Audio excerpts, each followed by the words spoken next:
bienvenida en la noche de hoy, 8 de junio. La Universidad del Atlántico, la Facultad de Ciencias Humanas, el programa de Filosofía y el Grupo de Investigación Politeia, el Semillero Politeia y el Grupo de Investigación Cronotopías le dan una cordial bienvenida a todos y a todas a su espacio de Politeia. Hoy tenemos el honor de presentar al doctor Juan Pavón Arrieta. Juan Pavón Arrieta, otro hijo ilustre de nuestra amada Universidad del Atlántico. Él es doctor en Ciencias Políticas de la Universidad del Zulia de Venezuela. Tiene una maestría en Derechos Humanos en el Estado de Derecho y Democracia Iberoamericana de la Universidad de Alcalá de Henares, España. Especialista en Derecho Administrativo de la Universidad del Rosario en Bogotá y también de la misma en Derecho Penal. Es también egresado de la Universidad del Rosario con el título de Derecho Penal, ¿no? Y realizó su pregrado en la Universidad del Atlántico. Por eso decimos que es hijo ilustre de nuestra querida universidad. Es miembro de la Asociación Colombiana de Filosofía del Derecho y Filosofía Social, ASOFIDES, y miembro también de la Asociación Iberoamericana de Filosofía Política. Pertenece al grupo INCON, categoría B, y la cual tiene las siguientes líneas de investigación: derechos humanos, derecho internacional público y derecho internacional humanitario. Hoy nos trae una temática bastante interesante relacionada con la política, relacionada con Karl Popper, un pensador, filósofo de la ciencia muy conocido del siglo XX, que también nos va a aportar también sus análisis desde su punto de vista. Entonces, damos la cordial bienvenida al doctor Juan Pavón Arrieta. Son suyos los micrófonos, doctor. Así que estamos a su disposición. Profesor Luis Ribón, buenas tardes. Muchas gracias por la invitación, lo mismo que a Numa Armando Vil, al grupo Cronotopías, a el programa de filosofía de la Universidad del Atlántico, de la cual soy egresado y he sido profesor y conferencista permanentemente en la institución. De hecho, muy asociado con el programa de filosofía que me une más de 20 años de estrecha amistad. Gracias a los participantes en el evento del día de hoy. Espero que esta conferencia sea de grata aceptación y sirva como el elemento de deliberación sobre el estado de la democracia colombiana. La democracia y el Estado de Derecho, instrumentos de la sociedad abierta en Karl Popper. Inicio con un epígrafe. Y por esta razón creo que puede llamarla una teoría de la democracia. Puedo llamarla una teoría de la democracia, aunque no sea categóricamente una categoría del gobierno del pueblo, sino más bien del Estado de Derecho. El imperio de la ley que postula la destitución de un gobierno sin derramamiento de sangre por medio del voto de la mayoría.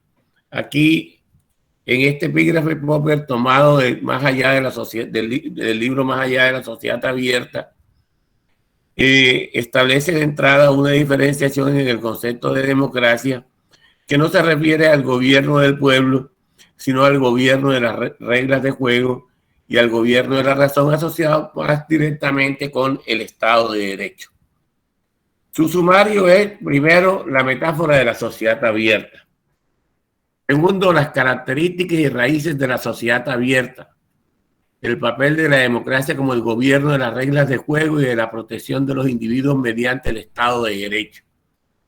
Tercero, el totalitarismo, enemigo de la sociedad abierta, la democracia y las libertades. Cuarto, conclusiones. La metáfora de la sociedad abierta es lo primero que planteo en el trabajo, que cuando se refieren a la sociedad abierta no se están refiriendo al diseño de una determinada institución, sino a una metáfora para describir lo que es la democracia y su relación directa con el Estado de Derecho.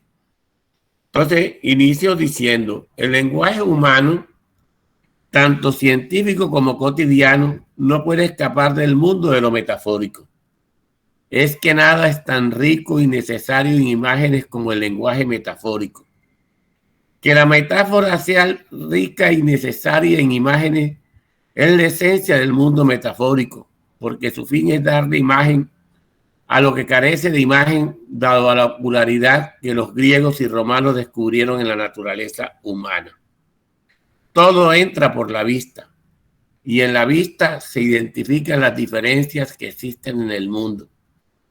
No significa que los otros sentidos pierdan la importancia para relacionarnos con el mundo, pero es la vista la que nos pone en conocimiento al romper con el mundo y relacionarlos en primer lugar con el mundo. Por esto, la primacía de la vista en la filosofía griega descubrió en el ser humano como ser social. Esto no significa que en los griegos y romanos la ceguera imposibilitara la comprensión. De hecho, en las metáforas de la literatura griega, el intérprete es representado por videntes o adivinos ciegos, como lo hace Homero con Carcante, Testórida en la Ilíada y Sófocles con Tiresias en Edipo Rey y Antígona, tal como se describe en mi trabajo, un trabajo mío en el 2020. La imagen saca de la oscuridad la esencia de la verdad que siempre permanece escondida. La esencia de la verdad es una labor de desocultamiento. La verdad hay que hacerla visible. Al respecto, Gadamer dice, es la vista la que ha desempeñado el papel principal en el dominio de la filosofía y en la formación de los conceptos. No podemos dejar de recordar las primeras frases de la metafísica de Aristóteles en la que éste señala la primacía de la visión sobre todos los demás sentidos. Página 17, página 67, cierro la cita. La palabra para facilitar la interpretación y comprensión de algo para alguien, un diálogo intersubjetivo, le presta imagen a lo que carece de imagen. Es para que el destinatario del mensaje pueda captar y sacar de la oscuridad lo que el mensaje como obra espiritual contiene.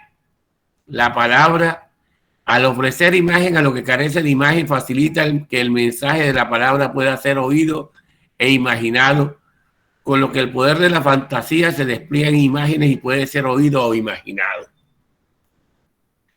La metáfora es una forma retórica que, como la filosofía, le reconoce a la imagen un poder de representación que facilita decir lo que es difícil de manifestar con el lenguaje lógico, universal y abstracto. La voz permite que el mensaje sea escuchado e imaginado. La metáfora es un medio camino a la construcción del conocimiento y a la comprensión de todo tipo de lenguaje, incluso el lenguaje político y jurídico. Una imagen, dice el refrán, enseña más que 1000 palabras, cosa que es absolutamente cierta. Y lo dice en una metáfora porque los refranes no son más que máximas de sabidurías habladas en metáforas, y la metáfora es una forma fácil de describir el poder hermenéutico de la imagen. No en vano la fuerza de la imaginación y del ingenio fluye en la construcción de imágenes. Con imágenes y sonidos es que puede ser imaginado algo. Al oírse lo oculto, la verdad brota al exterior y puede ser vista y conocida. Es que la verdad es desocultamiento. Como le enseña Martin Heidegger, maestro de Hans-Jürgen Gadamer y de Hannah Arendt, en las siguientes líneas. Cito a Heidegger. Lo que nosotros llamamos lo verdadero, los griegos lo entendían como lo desoculto, lo ya no oculto, lo que es sin ocultamiento, y por tanto lo arrancado al ocultamiento, en cierta manera, que le ha sido arrebatado. Cierro la cita.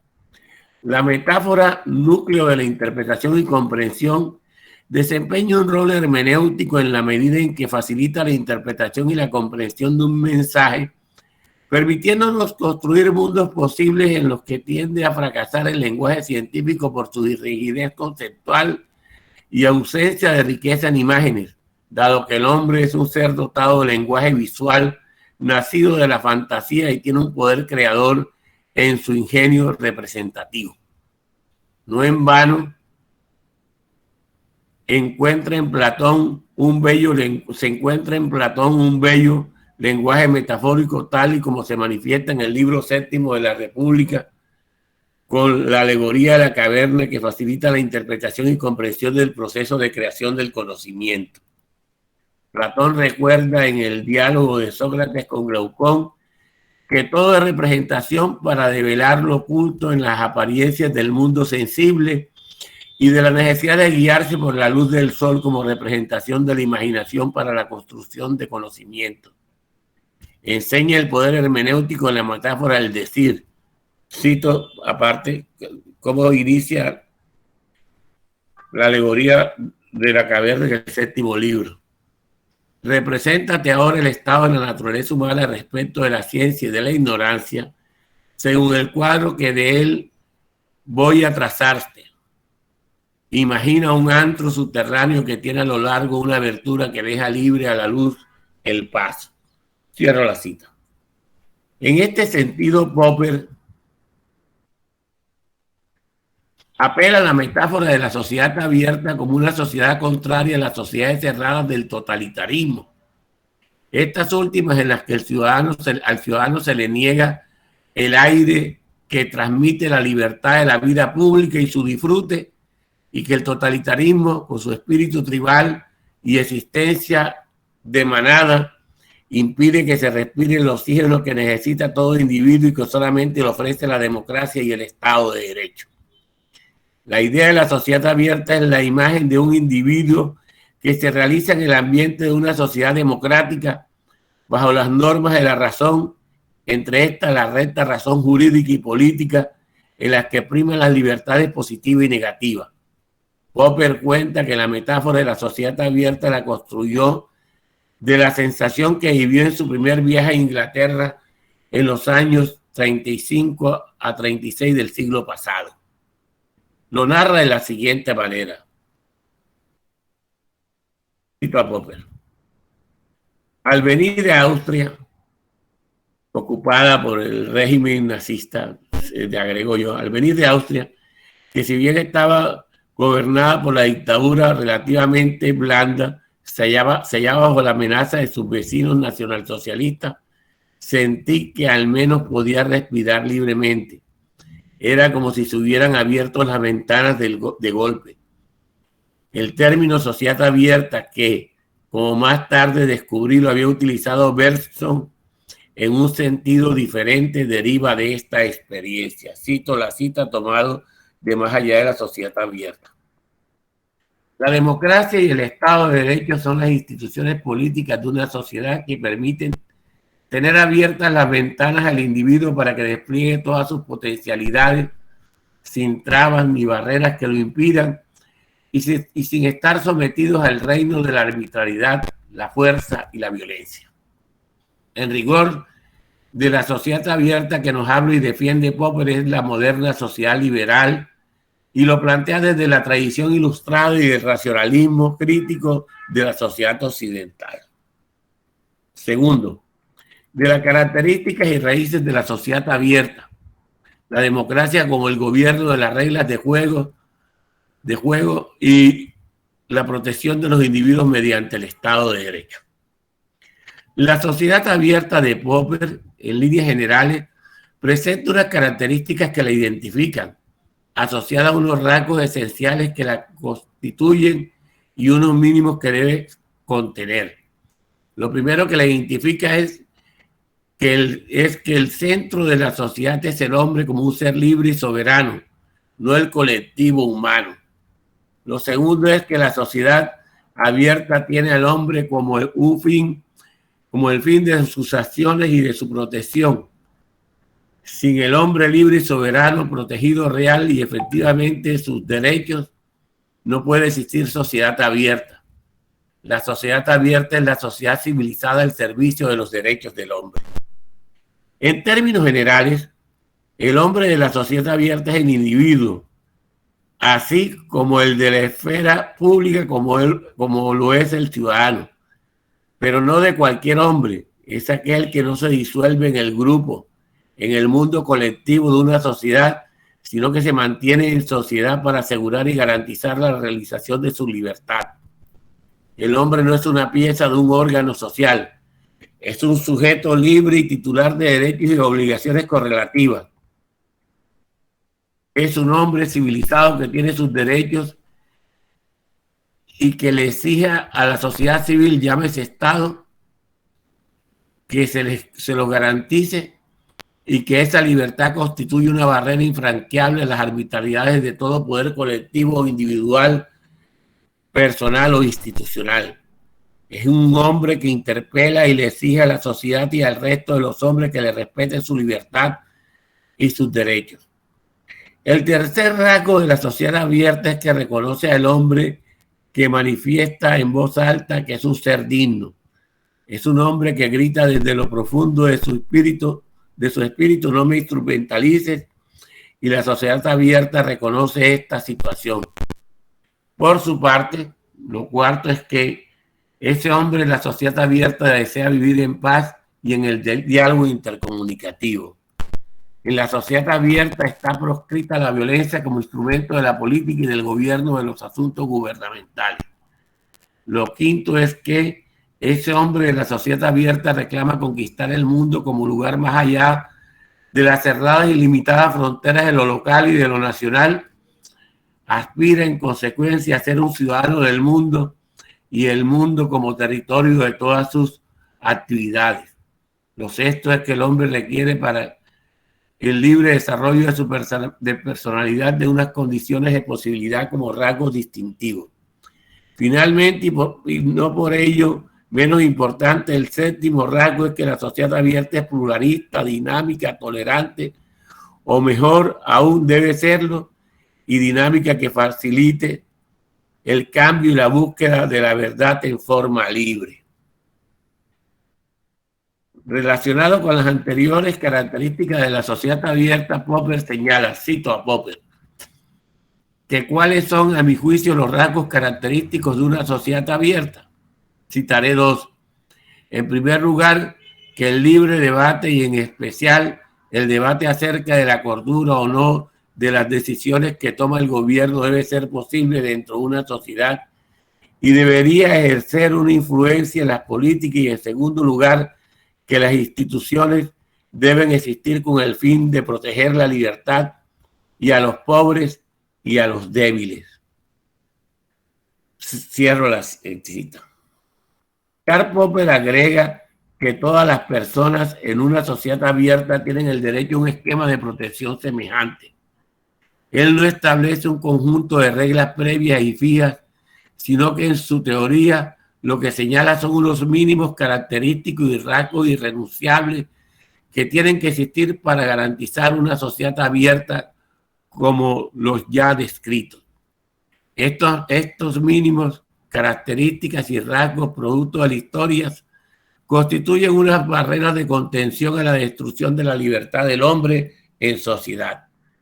En cuanto a las raíces de la sociedad abierta, es posible identificarlas en la antigüedad en el tránsito de la sociedad natural o estado primitivo a una sociedad civilizada. En otros términos, de las sociedades sin reglas de juego derivadas de la razón y de las leyes a la sociedad con claras delimitaciones al ejercicio del poder político y jurídico. Las raíces de la sociedad abierta están en la lucha por superar el primitivismo del género humano. No son nuevos No son nuevas las confrontaciones entre los que pretenden enriquecer la sociedad abierta y los que pretenden, por lo contrario, esto es su aniquilación. Al principio no era el primado de la razón y de la libertad, ni como participación ni como autonomía de elección. Por el contrario, fue el grupo, lo colectivo, el estado de naturaleza tribal en la que el hombre primitivo no había construido la idea del sujeto y su existencia. Era un ser de naturaleza primitiva dependiente de la horda. El hombre pertenecía al cuerpo de la tribu. Nada era el hombre primitivo por fuera de la existencia de la tribu. Vargas Llosa, refiriéndose a Karl Popper y a la sociedad abierta, dice, un libro que se llama El llamado de la tribu, el llamado de la tribu, la llamada de la tribu.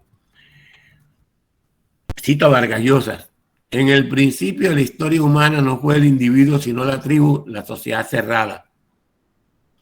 El individuo soberano, emancipado de todo gregario, de ese todo gregario celosamente cerrado sobre sí mismo para defenderse de la fiera, del rayo, de los espíritus malignos, de los miedos innumerables del mundo primitivo, es una creación tardía de la humanidad. Cierro la cita de Vargas Llosa refiriéndose a Popper y a la sociedad abierta. El inicio de las bases de la sociedad abierta se debe al ingenio ateniense. La sociedad abierta nace de la democracia y el derecho. No podía ser de otra manera.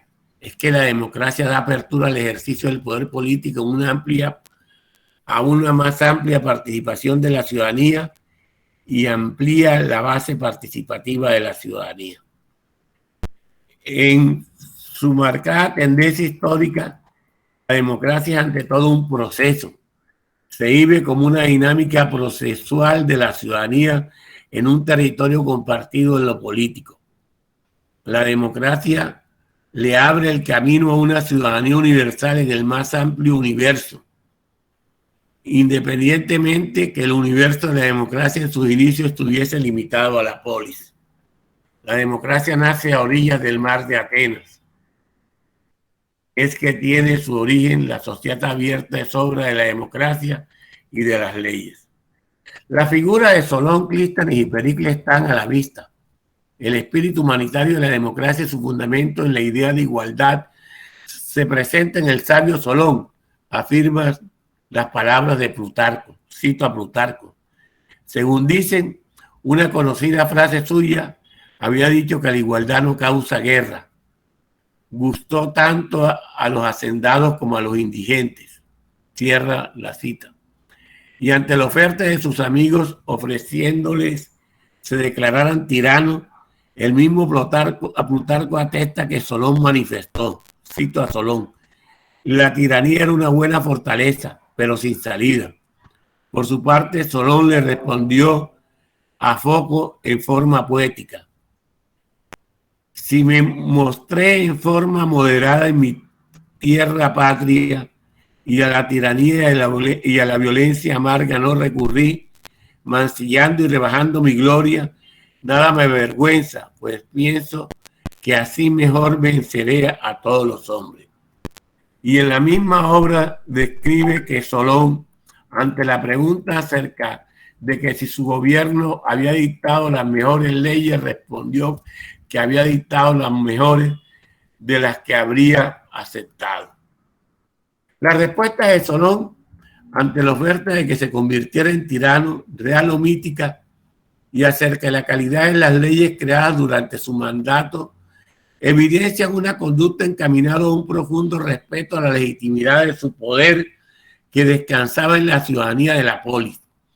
De hecho, son bien conocidas las leyes justas que durante su gobierno se expidieron, tanto así que son tomadas como modelo de convivencia, razonabilidad y garantía de igualdad en la libertad. La derogación de la mayoría de las leyes de Dracón, normas en las que se dice fueron escritas con sangre, muestran en Solón su humanismo, insisto, fuente esencial de la democracia. Sus leyes fueron obras de la piedad y compasión e instrumentos del más débil entre lo que cabe destacar las que prohibieron hablar mal de los muertos. Eso que se le perdona todo a los difuntos es obra de Solón, de una ley de Solón. Era partidario de que las leyes debían adecuarse a las cuestiones humanas y no viceversa. La ley al servicio del hombre y no el hombre al servicio de la ley viene de Solón. La ley al servicio de un humano fue su regla, no la ley al servicio de la tiranía y de la arbitrariedad, con lo que estableció la democracia como el gobierno de las reglas de juego y del derecho, no de la fuerza arbitraria del poder de la voluntad. La idea del derecho fue el norte de su conducta pública, de la conducta pública de Solón, tanto así que Jagger manifiesta. También Solón funda su política en la fuerza de Dique, y la imagen que traza de ella conserva visiblemente los colores de Hesiodos.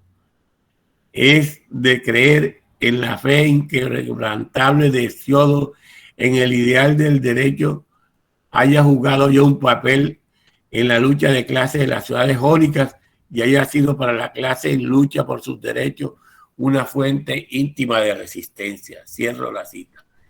Agrega Jagger que Solón no descubrió la idea del derecho de Hesiodo para impulsar la lucha en contra la tiranía y por los derechos, simplemente las desarrolló. Por otra parte, Popper rescata el humanitarismo y el cosmopolitismo como rasgos de la sociedad abierta. Lo expresa así, cito a Popper. Nuestra civilización occidental tiene su punto de partida en Grecia. Fue allí, al parecer, donde se dio el primer paso del tribalismo al humanitarismo. En cuanto al cosmopolitismo ateniense que dio origen a la sociedad abierta mediante la democracia y las reglas de juego establecidas por el derecho conforme a la razón, Popper establece que, cito a Popper, quizá la causa más poderosa que determinó la caída de la sociedad cerrada haya sido el desarrollo de las comunicaciones y del comercio marítimo. Otro elemento que tiene en consideración Popper para descifrar el nacimiento de la sociedad abierta es el crecimiento de la población. Dice, cito a Popper, el derrumbamiento del tribalismo de las sociedades griegas cerradas puede remontarse a la época en la que el crecimiento de la población comenzó a hacerse sentir entre la clase gobernante de terratenientes. Esto significó el fin del tribalismo orgánico, pues creó una fuerte tensión social de la sociedad abierta, de la sociedad, cerrada de la clase gobernante. Cierro la cita. La moderada, justa y oportuna reforma política en favor de la democracia iniciada por Solón lo siguió otra reforma más radical dirigida por Clístenes con los fundamentos adicionales distintos que profundizaban y enriquecían la democracia como una respuesta a la tiranía y al peligro de su retorno. Clístenes, en la reorganización democrática de la polis ateniense, amplió la base de participación de la población en la vida pública y simultáneamente la participación política dejó de ser reducida a miembros de la aristocracia basada en la patria de las 4 tribus existentes. Dividiéndolas, las amplió a 10, limitando la población de cada tribu bajo el principio de igualdad de miembros, es decir, sometiéndolas al principio de isonomía. La organización política y administrativa de la polis estuvo guiada en respetar esas reglas de la democracia. Atenas se integró en partes así: 10 áreas en el centro urbano, 10 áreas en el interior y 10 áreas para la costa marítima. Asimismo, adoptó medidas conducentes a la unidad territorial de la polis para impedir el surgimiento de los localismos. En el Consejo, órgano de gobierno ateniense, se integró por 500 miembros y cada tribu designaba 50 miembros. Acerca de la reforma de Clístenes y su importancia para el perfil de la democracia ateniense en la antigüedad, el filólogo español Gil Fernández, experto en Grecia, manifiesta. Cito a Gil Fernández. Una vez en la patria pudo Clístenes llevar a cabo esa reforma genial de la Constitución que hizo del Ática un Estado sólidamente unitario, sin las fisuras regionales del pasado anterior y a la vez plenamente democrático. Para ello, fue preciso una reorganización del país sobre una base territorial que vino a reemplazar la antigua organización tribal basada en los linajes. Cierro la cita de Gil Fernández. La obra de Clístenes terminó de aceptar a la sociedad cerrada y al tribalismo al dejar atrás la sociedad civil basada en el linaje y la sangre, dando paso así a la consolidación de la democracia abierta, creando las bases espirituales de una ciudadanía universal y fortaleciendo la democracia sentada en el territorio como espacio de la política.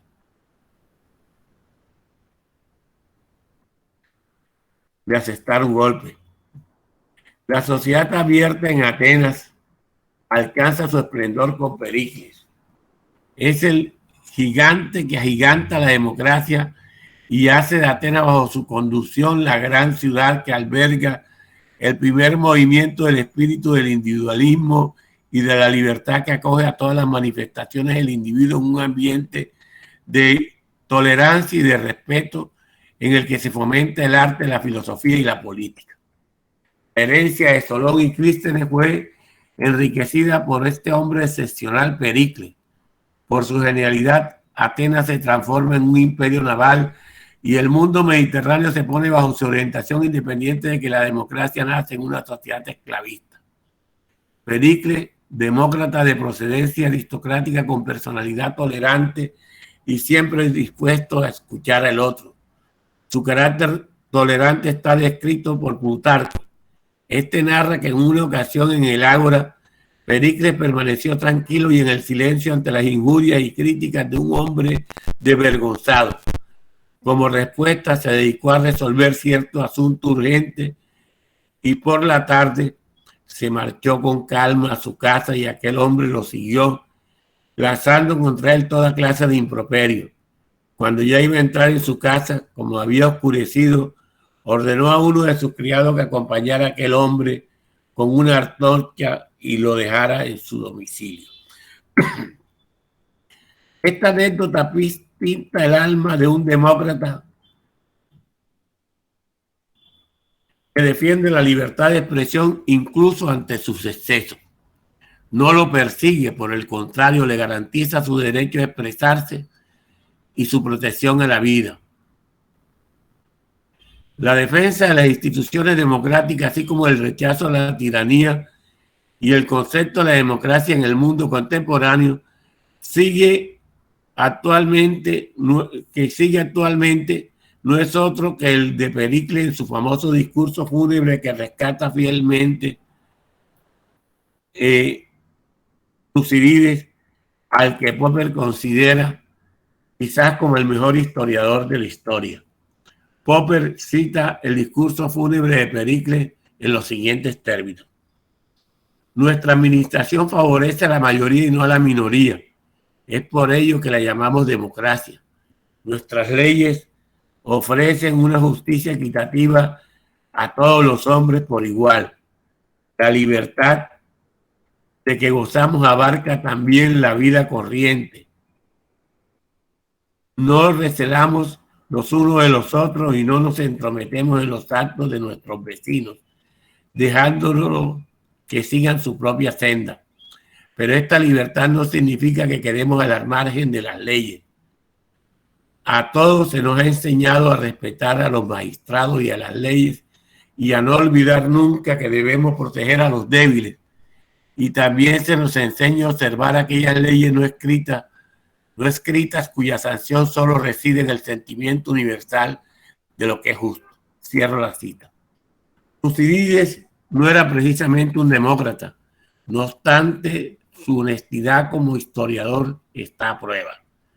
Como bien puede constatarse, la democracia desde sus orígenes griegos es el gobierno que protege y garantiza los derechos de todos, muy en especial de los débiles. La soberanía descansa en la comunidad ciudadana y está bajo el imperio de un derecho universal que deberá ser justo y es la barrera que nos defiende de la tiranía y de la arbitrariedad. La democracia brinda especial protección al individuo que debe alcanzar su dignidad en el marco de la sociedad civil. Karl Popper atalaya el horizonte de la sociedad desde el individualismo, la libertad y la dignidad humana, desde la idea kantiana de que el hombre es un fin en sí mismo y no puede ser instrumentalizado y tratado como un objeto. Karl Popper era un humanitarista, como él distinguía al humanista. Tercero, el totalitarismo, enemigo de la sociedad abierta, la democracia y las libertades. El totalitarismo, pensamiento político contemporáneo de raíces centenarias, siempre está presente al acecho en la sociedad civil como el enemigo de la sociedad abierta, la democracia y el Estado de Derecho. Karl Popper ve las raíces históricas del totalitarismo tal y como lo expresa Baboga Arrieta a continuación. Lo cito en mi libro La democracia en América Latina, un modelo en crisis. Es importante la figura de Popper porque desde una perspectiva liberal, desde la historia de las ideas políticas, examina las fuentes teóricas del totalitarismo y de la sociedad cerrada en Occidente. El totalitarismo está presente en la teoría política y en la filosofía jurídica, muy en particular en la vida política del mundo del siglo XX, con las ideas que condujeron a la Segunda Guerra Mundial y al peligro de la desaparición de la especie humana, de las ideas que un Rodolfo Hernández ignorante y arbitrario dijo que eran de un pensador, de un intelectual alemán, Adolfo Hitler. En las ideas de Hitler, sí, en mi lucha y en su comportamiento político están consignados el perfeccionamiento del totalitarismo. Es un enemigo que no se declara como peligro, sino como alternativa ante los defectos naturales de la democracia. En crisis profunda de la democracia como la que sufrimos, aparecen los autoritaristas como Rodolfo Hernández, ofreciendo un mundo mejor e identifica democracia con corrupción. Y lo que ofrece es el mundo de la arbitrariedad y del desconocimiento del derecho y de lavarse el culo con la ley, como lo dice de manera grotesca. Entendido como alternativo, se receta el régimen de fuerte limitación de las libertades y el retorno del gobierno de los jefes o de los partidos políticos y de la fusión del jefe, partido y gobierno. Tiene cierto atractivo para algunas personas que sufren por las imperfecciones de la sociedad abierta y la democracia, ofreciendo mejoría en las condiciones materiales con sacrificio de las libertades. El pensamiento totalitario suele ofrecer seguridad a cambio del desorden y los fracasos de los gobiernos democráticos.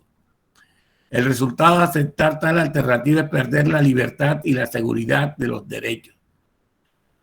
Ya lo había advertido Costán cuando dijo en su famoso discurso de la libertad de los antiguos comparada con la libertad de los modernos dictada en el Ateneo de París. Cito a Costán: pero pretender que los pueblos de nuestros tiempos que sacrifiquen como los antiguos la totalidad de la libertad individual a la política es el medio más seguro de apartarlos de una para quitarles bien pronto la otra. La historia del siglo XX le dio razón a Benjamín Constant, toda vez que los pueblos que escogieron el camino de sacrificar la totalidad de la libertad individual a cambio de la libertad política, los derechos sociales y la seguridad, perdieron las unas y las otras. Esto lo prueba el surgimiento de las denominadas democracias populares y el nazismo con sociedades dominadas bajo liderazgo mesiánico y cerrado, donde la figura del jefe y del partido liquidaron el régimen de libertades. Popper advirtió, por un lado, la situación del surgimiento del totalitarismo apoyado en el espíritu tribal de la sociedad de masas y por otro su finalidad de asaltar los fundamentos de la sociedad abierta para imponerse, aprovechando la crisis del proyecto ilustrado y las debilidades de la democracia y del modelo de Estado legislativo de derecho. Popper, como parte de una generación de intelectuales formados en el pensamiento liberal occidental, en la defensa de la democracia y el Estado de Derecho como instrumento de la sociedad abierta, supo resistir los cantos de sirena del totalitarismo y la tentación totalitaria que junto a otros personajes lo invitaban a formar parte del coro que repetía loas del reinado de la arbitrariedad y del irracionalismo. Durendorf, pensador alemán, observa lo siguiente, lo cito: pero hubo personas que no sucumbieron a estas tentaciones de servidumbre, especialmente tres: Popper, Raymond Aron e Isaías Berlin, que dan pie para una consideración más detenida. Cierro la cita. Defendieron la sociedad abierta en las situaciones de extrema gravedad para la especie humana. No se doblegaron. Del totalitarismo, Popper advirtió que, cito a Popper, hoy es posible ver con claridad que contra movimiento totalitario es un intento de reintroducir por la fuerza una sociedad cerrada, aunque sin duda una sociedad cerrada así determinada o artificial no puede ser lo mismo que una sociedad cerrada natural, la tribu primitiva. Cierro la cita. Además, su claridad como científico político lo llevó a estar en permanente combate con el irracionalismo del totalitarismo, que no funda el poder político y su ejercicio en la razonabilidad de la política, sino que la reduce a la dirección absoluta de un líder carismático como Rodolfo Hernández, al que hay necesidad de seguir a ciegas, tal y como a continuación lo señala. La negación de Rodolfo Hernández a seguir y a participar en un debate es una de las características del autoritarismo y de la personalidad autoritaria. La cita de Popper dice: antirracionalismo es la etiqueta que atribuye a aquellas concesiones que hacen de la inspiración de un guía para la acción más segura que la argumentación racional o el razonamiento, que hacen de la comunidad de sangre una base para la comprensión y cooperación mutuas más importantes con la argumentación racional o el razonamiento.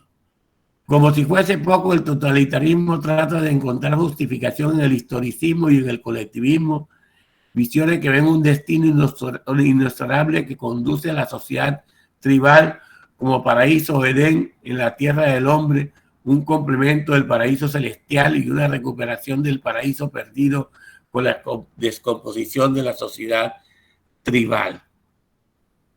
Sin embargo, cabe destacar que no solo fueron Popper, Aron y Berlin los que defendieron la libertad, eje de la democracia, la sociedad abierta y el racionalismo ante el ataque del totalitarismo. Otros también tuvieron la dignidad de formar parte de una cruzada que se opuso de manera ejemplar a que el modelo totalitario permaneciera a sus anchas panchas, detentando en sus manos el poder político con el infierno de la dictadura por fuera del derecho y de los derechos, poniendo en peligro en forma permanente las libertades, los campos de concentración, de exterminio y el aplastamiento de los derechos. Es oportuno resaltar, entre otros, las egregias figuras de Albert Einstein, Thomas Mann, Norberto Bobbio, Hans Kelsen, Bertrand Russell, Gustav Ramsay, Arthur Kaufman, Hannah Arendt, etc. Por ejemplo, en contra del totalitarismo, Arendt escribió identificando las características notables del gobierno totalitario con la forma de dominación en la que se gobierna en forma tiránica, pero no en cualquiera de las formas tiránicas de las conocidas en los siglos precedentes, sino de una universal forma de gobierno que no respeta ningún orden preestablecido a escala nacional e internacional, y en el que el principio activo es fundado en imponerse mediante el terror para enfrentar el miedo de la población, que es sometida a la fuerza de la voluntad del despotismo del líder carismático. La voluntad del líder es el derecho. O sea, Rodolfo Hernández dice: me limpio el culo con la ley, es su voluntad. Con lo que desaparece el gobierno de la razón, se liquida la deliberación pública y el gobierno de las leyes.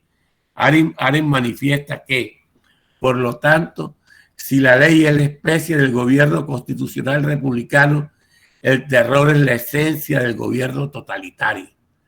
Las leyes se establecieron como límite por seguir una de las imágenes más antiguas, a saber, la invocación platónica de Zeus como el dios de los límites en leyes y como algo que debería permanecer estático, permitiendo que los hombres se movieran en su seno. Cierro la cita de Arendt. Acerca de los efectos del terror en la vida pública de los individuos, agrega: el terror, cito Arendt, congela a los hombres para abrir paso al movimiento de la naturaleza o a la historia. Elimina a los individuos en aras de la especie. Sacrifica a los hombres por el bien de la humanidad, y no solo a los que terminan siendo víctimas del terror, sino de hecho a todos los hombres, en la medida en que este movimiento, con su propio comienzo y su propio final individual, en que consiste la vida de los hombres. Cierro la cita. En contra del totalitarismo, la sociedad tribal y la destrucción del individuo en la sociedad alemana de su época, y correlativamente en defensa del individuo, la democracia y el derecho, el genio de Einstein se pronunció de la siguiente forma, cito a Einstein: el Estado es para los hombres y no los hombres para el Estado. De la ciencia puede decirse lo mismo que el Estado. Desde siempre se ha valorado la personalidad humana por encima de todas las otras dignidades. El Estado debe ser nuestro servidor, no nosotros esclavos del Estado. Cierro la cita. Contundente la reflexión del sabio: el Estado al servicio del individuo y no al contrario. Este Estado al servicio del individuo no es otro que el Estado democrático de derecho. Mejor aún, el Estado constitucional de derecho que garantiza la sociedad abierta. Asimismo, la valiente conducta antifascista de Thomas Mann es bien conocida en plena época de terror. El Nobel de Literatura, en varias y repetidas obras, se declaró en contra del totalitarismo y la liquidación de la sociedad abierta. Por ejemplo, el doctor Fausto, los orígenes del doctor Fausto, la correspondencia de Hermann Hesse con Thomas Mann, la correspondencia en el libro Hermanos Hitler y otros escritos sobre la cuestión judía y la guerra ya no está permitida. Escritos políticos autobiográficos, entre otros. En este último, Mann expresa que, cito a Thomas Mann, cuando el irracionalismo encuentra eco en las masas, el espectáculo es espantoso. Se siente que tiene que haber una desgracia como nunca puede causar la hipervaloración unilateral de la razón. Cierro la cita del Nobel de Literatura.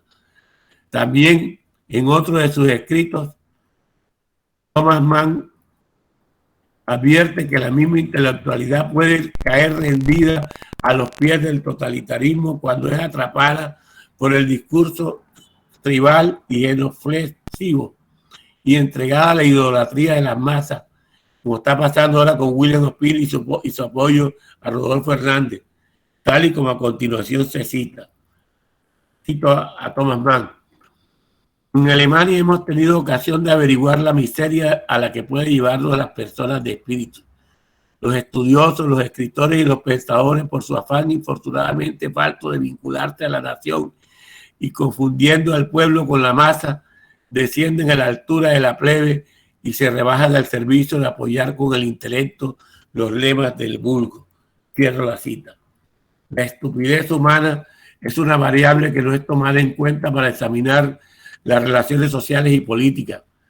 Como fuente del totalitarismo, manifestación de la irracionalidad del hombre masa con su desprecio al individuo, Alfredo Ramírez Nardi, español, un libro reciente con la sagacidad humana que lo caracteriza, dice: por eso el fascismo fue estúpido, porque se opuso a la libertad y a sus materializaciones en teoría política y en teoría económica.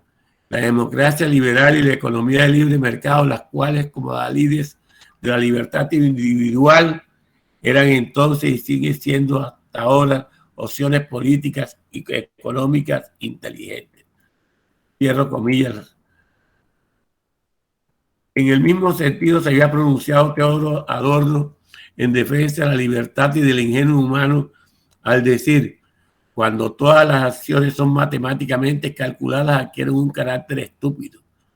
Con escarnio la idea de que cualquiera puede gobernar el Estado, la guerra es conducida con la ayuda del radar y las plataformas artificiales de la manera como se la representa un escolar clavando banderitas. Cierro la cita de Teodoro Adorno. Contrario a las posturas de los humanistas citados, una franja de la intelectualidad occidental fue atraída por el discurso que presentó el totalitarismo. Fueron seducidos por la idea de la sociedad cerrada, tribal, y el sacrificio de las libertades a cambio de seguridad y el orden bajo la dirección suprema de un Mesías como jefe de la tribu o de un partido que asalta el poder público. Entre estos intelectuales seducidos por el totalitarismo se destacan Martin Heidegger, Carl Schmitt, Karl Rahner, Luis Fernández Celín. De estos intelectuales mencionados por su compromiso intelectual nazista, es significativo el papel de Heidegger con el famoso discurso del rectorado pronunciado el 27 de mayo del 33 durante su toma de posición como rector de la Universidad de Friburgo. Es una pieza de abdicación de a las ideas humanistas. Declara que la universidad alemana pierde su autonomía y su libertad política y académica y que debe ponerse al servicio de la causa nazi. Dice Heidegger en ese discurso lo siguiente: para nosotros la universidad alemana es la alta escuela que desde el saber y mediante el saber acoge para educación y disciplina a los conductores y guardianes del destino del pueblo alemán. La voluntad de esencia de la universidad alemana es la voluntad del saber como voluntad de la misión histórica y espiritual del pueblo alemán, de ese pueblo que sabe a sí mismo en su estado. Cierro comillas. Toda una pieza de la estupidez en la lengua de un pensador con una gran obra filosófica. Un discurso que avala la destrucción del espíritu ilustrado alemán al atacar uno de los cimientos, la autonomía y la libertad del espíritu universitario. Este es un punto que deben reflexionar los estudiantes de las universidades, porque las universidades carecen de autonomía en su gobierno, tanto político como académico, porque la ley 30 no desarrolla lo que el artículo que consagra la Constitución establece. Ninguna universidad pública. Toda una pieza de estupidez. Bueno, toda una pieza de la estupidez en la lengua de un pensador con una gran obra filosófica. Un discurso que avala la destrucción del espíritu ilustrado alemán al atacar uno de sus cimientos, la autonomía y la libertad del espíritu universitario. Tanta la estupidez de este discurso que en el discurso para conmemorar los 80 años de su vida, su insobornable amiga y crítica al totalitarismo Arendt escribió: a nosotros, deseosos de honrar a los pensadores, aunque nuestra residencia se halla en medio de un mundo, nos cuesta no considerar sorprendente y quizás enojoso que tanto Platón como Heidegger se acogieron a la protección de tiranos y Führer cuando desembarcaron en asuntos humanos. El fin, el totalitarismo con su ideología también seduce aparte la intelectualidad de alto perfil, no solo a las masas ignorantes. El discurso totalitario tiene que ser revisado, criticado en forma permanente, porque es un permanente foco de interés para sectores de la sociedad. Conclusiones. La defensa de la sociedad abierta en el mundo occidental es un imperativo político democrático que nunca debe ser abandonado por los humanistas. Así de claro, la sociedad abierta como modelo de una sociedad que garantiza la convivencia pacífica de los individuos es una responsabilidad de los humanistas, como lo fue Karl Popper y lo ha sido desde la antigüedad un sinnúmero de pensadores hasta el presente. Los humanistas tienen el ineludible compromiso de educar a la humanidad y promover la enseñanza de los fundamentos y medios de la sociedad abierta. Tienen el deber, en primera medida, de educar para persuadir a las personas que la conservación de la sociedad abierta es una necesidad insoslayable Y en segunda medida, de exigirle a los políticos que el gobierno de la cosa pública tiene que estar encaminado al fortalecimiento de la sociedad abierta. Educar en humanidad es la tarea para conservar la sociedad abierta. Educar en pos de la conservación y el fortalecimiento de la sociedad abierta. No es porque la sociedad abierta es la cuna de la civilización del mundo occidental y el modelo político en el que el individuo es el centro y foco de atención de la sociedad. La sociedad política debe estar al servicio del individuo, sujeto de derechos y obligaciones. Muchas gracias por su paciencia. Gracias a usted, doctor Juan Pavón Arrieta, por tan formidables palabras sobre la democracia abierta precisamente a partir de Karl Popper, ¿no? Pasamos entonces al diálogo, a las objeciones, a los comentarios. A ver, pueden en este momento alzar la mano y también decir sus opiniones con relación a este tema tan interesante que nos ha presentado el doctor Juan Pavón Arrieta. Recuerden que nuestro lema es la política. Somos animales racionales y como animales racionales, entonces son políticos, nos decía Aristóteles, somos animales políticos también. De tal forma que como seres políticos, entonces todos que lo somos, estamos en capacidad también de opinar como el hombre griego cuando se reunía en la polis griega allá en el Ágora. A ver, estamos abiertos. El doctor Pavón nos escucha. Sí, los escucho claramente. Sí, es correcto. Bueno, por acá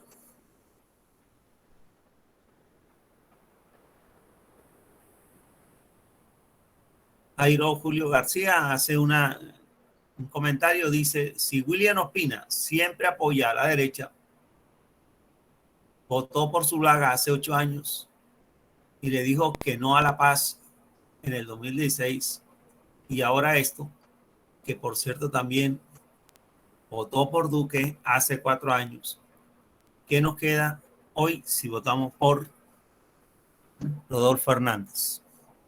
Bueno, entonces ahí va el primer comentario. Pregunta. A ver, ¿quién quiere preguntar? O un comentario también, los escuchamos. Recuerden que el próximo 19 de junio son las elecciones para elegir a el presidente de la República. Y lo vamos a hacer racionalmente, ¿no? Es decir, con una sabia decisión mirando las propuestas. A propósito de la propuesta, profesor doctor Juan Pavón, la democracia abierta de la cual nos habla Popper nos dice que tiene que haber una propuesta o no. ¿O es así como se presentó Rodolfo Hernández, que está elaborando la propuesta presidencial a partir de estos 15 días? ¿Usted qué opina? No, de la presentación de mi trabajo queda bien claro que democracia es deliberación en un ambiente pluralista y tolerante, que es debate, que es intercambio de ideas y que es presentación de programas y discusión de programas y de la existencia de partidos y de debates, que no puede existir democracia donde no existe deliberación. Democracia es igual a deliberación y a respeto de derechos y libertades y de protección de los más débiles, dice el trabajo, y del no uso de la fuerza. Y es una acción de fuerza cuando usted se niega a debatir para que lo elijan. O sea, elíjame porque soy el Mesías, ¿no? Y además sus frases de desprecio a la ley, a las reglas de juego, al otro, etcétera. Y está desesperado ofreciendo lo que no va a dar porque ve que ya comienza a reaccionar la sociedad colombiana y que va a votar en contra de él. Entonces tenemos el claro ejemplo, ¿no?, de lo que es un verdadero político y lo que es la politiquería, la cual encarna un candidato y el otro, ¿no? ¿Cierto? En los actuales momentos. Bueno, Jairo Julio García, ¿tiene alguna pregunta que hacer? Paola Andrea Ramírez, le escuchamos. Pues no una pregunta, pero sí una especie de complemento. La disertación del profesor. No te escucha, Jairo. Ya me escucha, profesor. Ahora sí, está mejor. Pues no es una pregunta, pero es una especie de complemento. De todo, profesor Pavón, buena disertación. Pero a lo que indica el profesor Pavón, y él mencionaba mucho a Popper, y yo lo complementaría con la libertad. Y cuando lo llevamos a la dinámica del entorno colombiano, lo que el profesor mencionaba anteriormente, Colombia en gran medida, siendo no sean las instituciones malas o buenas, siempre se ha fortalecido por tener esas instituciones que apoyan los sistemas democráticos. En ese sentido, en la actualidad, hoy pareciera que las instituciones y esa libertad peligra a causa de populismo, pero en realidad no es populismo, es sofisma. Los sofistas, a mi juicio, no son buenos, y hoy vemos dos modelos en la vida política actual. Alguien que respeta la Constitución del 91 y otro que es un sofista, porque le queda grande la palabra populista, sino sofista, porque sofista en cuanto a que presenta cosas inviables y viola el sentido respeto de la libertad que cual aprecia Popper, y esa libertad se defiende en cuanto las instituciones pueden tener un carácter riguroso. Y si usted piensa acabar con las instituciones y acabar con todo el planteamiento y la reflexión jurídica, pues en ese sentido nos llevará a unos lineamientos dictatoriales. Y las dictaduras no son buenas, ya nos han demostrado de que caemos en nadie invertiría, la economía va a pique, las libertades, y quería también la educación, porque la dictadura, ya lo vimos en Venezuela, cayó la educación, dictadura de derecha, se privan las libertades. Un ejemplo, Chile, cuántos procesos por violación a derechos humanos no tuvo Pinochet, y que también fue condenado. Entonces hay que ver esos parámetros de la libertad en cuanto lo demuestra Popper y en cuanto hay que proteger las instituciones actualmente en Colombia. Eso sería todo. ¿Qué dice, compañero doctor Pavón? Yo comparto parcialmente la complementación que Jairo Julio García presenta. Y valdría la pena profundizar un debate en la misma politeía sobre la fortaleza de las instituciones colombianas. Lo que se está presentando es una muestra de que las instituciones colombianas son débiles. Son débiles porque el poder está concentrado. Hay una centralización política y un régimen presidencialista autoritario. Han desaparecido los partidos políticos. O sea, cuando en esta crisis se muestran las debilidades de las instituciones, pero ese no es el debate hoy. El debate hoy es fundamentalmente la importancia de conservar la sociedad abierta, y Colombia hasta el momento es una sociedad abierta. Pero no olvidemos que la Constitución del 91, en algunos aspectos, y eso hay que profundizarlo en el derecho, es una prolongación de la centralización política y del autoritarismo de la Constitución de 1886, y que además de eso le hicieron profundas reformas. Yo tengo un trabajo que podrían conseguir, Jairo, en la última revista de la Academia Colombiana de Jurisprudencia, creo que es la 734 o 33. Espérate un momento y averiguo qué fue el número.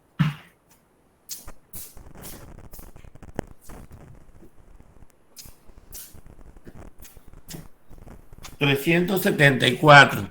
Esta revista se consigue digital, donde yo hago un estudio sobre cómo la centralización política ha hecho estragos en Colombia. O sea, que tenemos un Estado débil. Cuando el presidente de la República tiene influencia para nombrar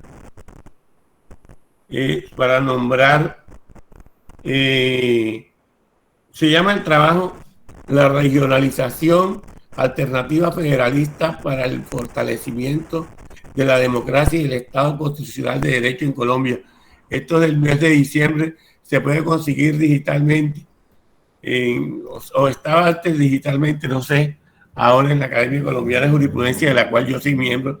Está ese trabajo donde se hace un examen de la debilidad de las instituciones jurídicas y del Estado de Derecho colombiano y de la necesidad de la reforma. Incluso una de las garantías que presenta Petro es que él plantea convocar una asamblea constituyente para reformar el Estado colombiano y democratizarlo. O sea, tenemos dos candidatos, un candidato autoritario, mesiánico, etcétera, y un candidato que respeta el derecho a las libertades y que propende, como Petro, reformar las instituciones por la vía de la democracia y del respeto al derecho. Bueno, muy bien. Aquí hay una pregunta, doctora Pavón. Dice, doctor Pavón, ¿considera usted que la corrupción se combate a partir de gritos y críticas sin tener una propuesta para combatirla en la sociedad abierta como lo expresa Popper? Es que yo agregaría a la crítica indirecta que presenta esa pregunta, yo le agregaría, ¿usted cree que una persona enjuiciada penalmente con una carga probatoria tan fuerte por corrupción puede liderar un proceso de corrupción, anticorrupción?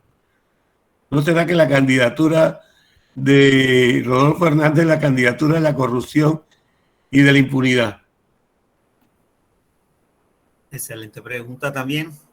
Y se pone ahí la reversa, ¿no?, del imperativo categórico de la cual él habla, entre otras cosas, y que practica, ¿no?, el imperativo categórico de Kant.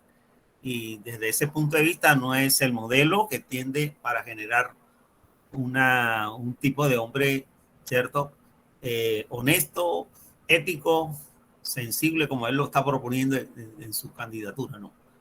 Por supuesto, hay una contradicción en sus palabras con lo que dice. Bueno, muy bien. Está abierta entonces la politeia, el espacio para deliberar sobre cuestiones políticas. Usted, que es un ser político, un animal político, recuerde, la política, usted siendo ya mayor de edad, ciudadano, como lo dice Kant, desde el punto de vista mental, tiene la capacidad de decidir para presidente el próximo 19 de junio. Y por lo tanto lo llevamos a que reflexionen un poco, ¿no?, a partir de las tesis que se están enunciando aquí en Politeia durante todo este semestre. Bueno, tenemos la intervención de... A ver, parece que Paola quiere intervenir, pero está un poquito quedada. Danis, Marcela Navarro, Haider. Escuchamos.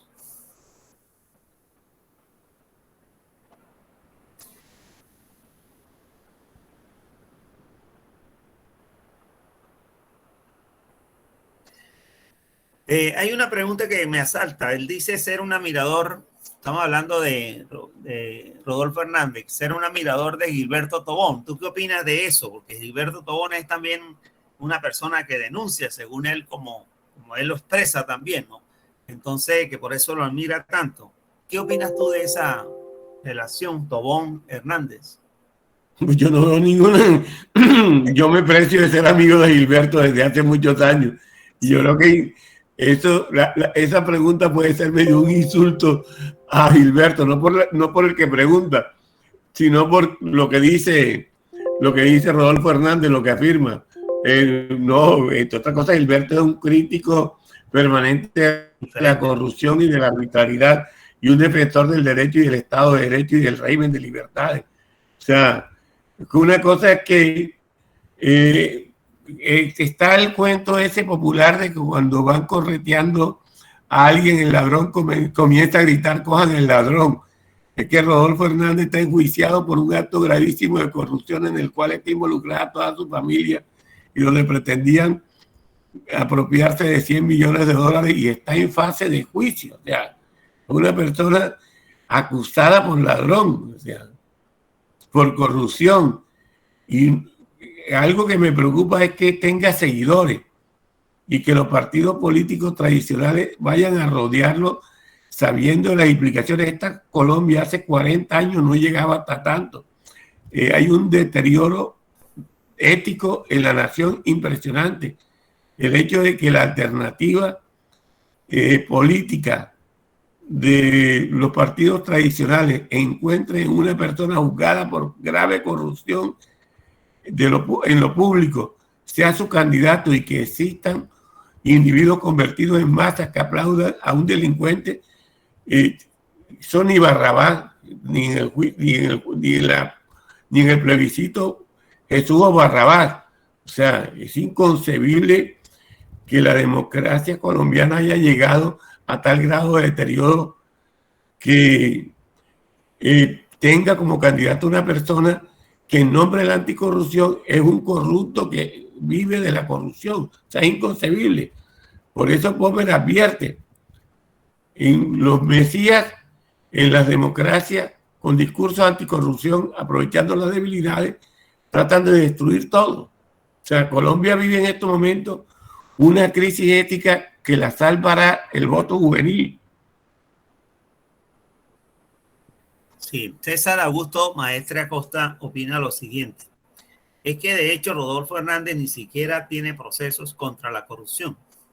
Y no tiene un proceso, tiene juicio penal en un juzgado de Bucaramanga, porque está en la fase de juicio. Y en la Procuraduría tiene detenido otras investigaciones.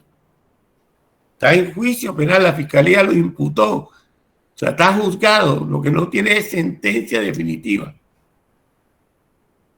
Y además agrega, dice: Rodolfo Hernández no tiene resultados contra la lucha a la corrupción. No tiene. Es una falta de criterio, ¿no? Dice César Augusto. Asimismo, también expresa que la pregunta va encaminada a saber elegir a nuestros candidatos, y se pregunta sobre qué bases deberíamos evaluar a un candidato político. Tiene que ser ante todo un hombre ético, y lo segundo, con programa, y tiene que responder y someterse a la deliberación y a los procesos democráticos. Pero ante todo tiene que ser un hombre ético. Ético, correcto, bueno, bien. Y César Augusto Maestre nos dice, o sea, que no tiene opciones reales contra la corrupción. Se contradice el señor Rodolfo Hernández, candidato por el partido a la cual él representa, que entre otras cosas no sé cuál es el partido, ¿no? Bien. Jairo tiene una pregunta. Jairo tiene la palabra. Bueno, para aclarar, el partido ni siquiera es partido, es movimiento, Liga Anticorrupción, peor todavía. Y por otra parte, profesor Pavón, para ir ya resumiendo un poco todo lo que usted ha dicho, maestro, ¿usted cree que estamos en la fase final de caer en una especie de autoritarismo peor que Chávez o que Pinochet, y este es el final de la democracia colombiana? ¿O todavía nos salvamos el 19 de junio si nos ilumina ese espíritu de la paz y se vota masivamente? Yo estoy convencido que la única manera de evitar que nos vayamos al precipicio es votar por Petro. Les confieso, no soy petrista. Bueno, o sea, hago un juicio de intelectual comprometido con la democracia. Petro hoy en día es la tabla de salvación de la democracia. Profe, una actriz anoche decía, es que no hay que ser petrista para votar por Petro. Hay que tener conciencia ciudadana y un análisis crítico.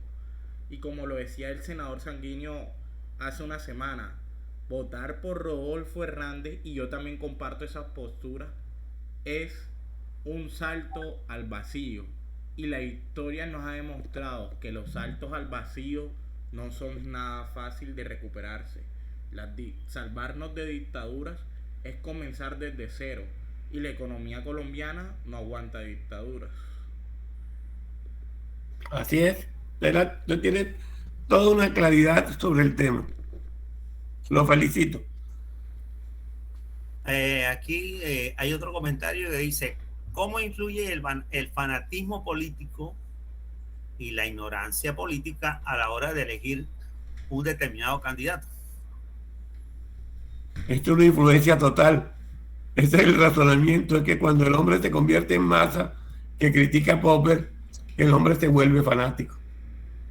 Y el fanatismo es el caldo de cultivo y el sostén de la dictadura. Bien, muy bien. Estamos en Politeia, un espacio de reflexión sobre política, a la cual usted puede participar sin miedo, expresar sus propias ideas y sus ideales. Profesor Pavón, yo sé que esto se salga un poco del tema, pero yo creo que usted ha dado una invitación a académicos y creo que los académicos de la Universidad del Atlántico también deberían tomar postura y hacer un foro como lo han hecho otras universidades. Si bien es cierto está el espacio de la Politeia, pero hay que hacer algo más amplio porque lo que se está jugando en la sociedad actual no es cualquier cosa, es la libertad y la democracia. Y he visto mucho idealismo, sobre todo en nuestro programa de filosofía.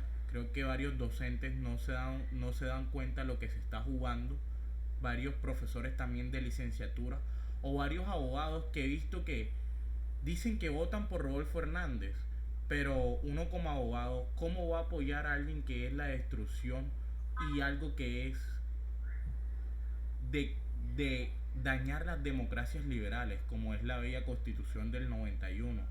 Creo que nosotros como universidad y como estudiantes de hijos de universidad pública, creo que estamos muy tibios ante la situación.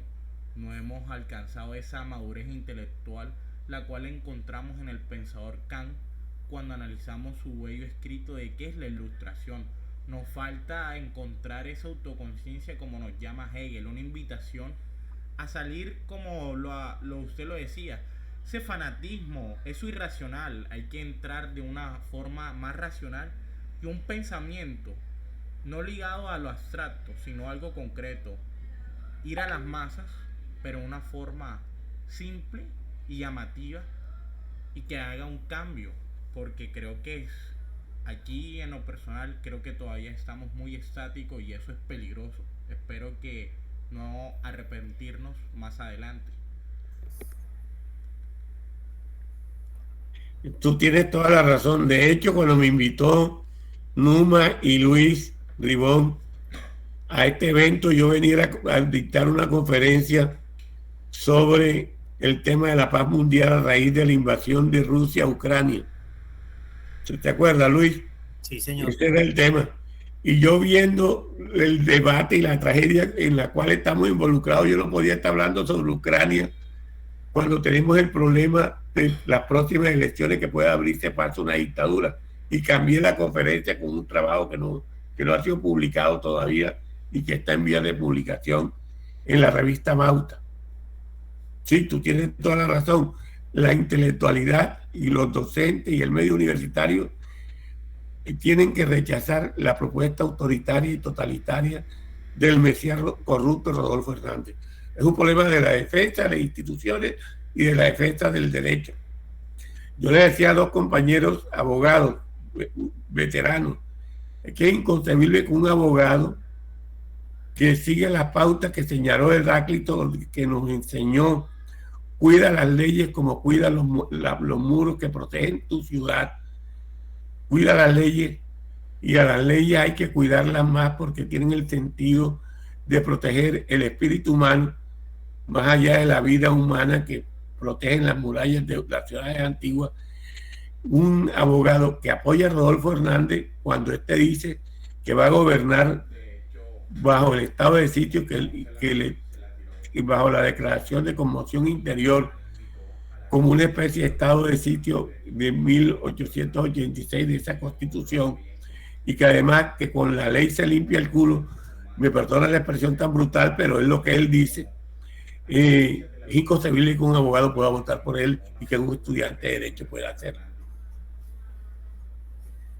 Están en la misma línea, ¿no? Del populismo, ¿cierto? Tratar de pescar en alguien que está, aunque él dice que no va a aceptar favores, pero yo creo que está más comprometido que otros, entre otras cosas, en la mermelada política, por supuesto. Bueno, jóvenes, estamos llegando ya al final del conversatorio de Politeya. No sé si haya otra pregunta, un comentario antes de despedirnos. Y bueno, la invitación es para el próximo miércoles, precisamente, ¿no?, a un evento más de Politeya. Al doctor Juan Pavón Arrieta, pues desearle, ¿no?, darle las gracias por tan excelente reflexión que nos trajo. Precisamente nos ha hecho reflexionar bastante sobre las candidaturas presidenciales en una sociedad abierta como la que tenemos y en una democracia en la cual estamos construyendo. Entonces, gracias al doctor Juan Pavón Arrieta por sus bellas palabras en esta conferencia, y a todos pues también desearles una feliz noche y bueno, y un abrazo para todos. Muchísimas gracias y buenas noches. Perdón, aquí alguien levantó la mano. Brenda. No sé si era mañana la última conferencia que nos tocaba entrar. Es que no me ha confirmado el expositor, hija. Entonces, si sale el póster es porque va, pero necesito la confirmación. Si no, no va y ya cerramos por acá. ¿De acuerdo? Profe, el profe Ferreira dijo que sí, pero me dijo que le reenvíe el título. Digo que sí. Bueno, entonces mañana sale. Y que le reenvíe el título. Bueno. Bueno, entonces mañana tenemos conferencia del profesor Javier Ferreira. Es la opinión pública en la democracia, ¿no? Bueno, un tema bastante interesante. Ustedes están todos cordialmente para el día de mañana. Correcto. Bien. Bueno, a todos entonces desearles una feliz noche y gracias por la atención prestada. Un abrazo. Gracias, doctor Pavón. Gracias a ustedes, a ti y a Numa por la invitación, y a los participantes por prestarme atención e intervenir en forma tan razonable y activa. Gracias a usted, profesor Pavón. Espero verlo de nuevamente pronto, y gracias, profesor Rigón. Buenas noches.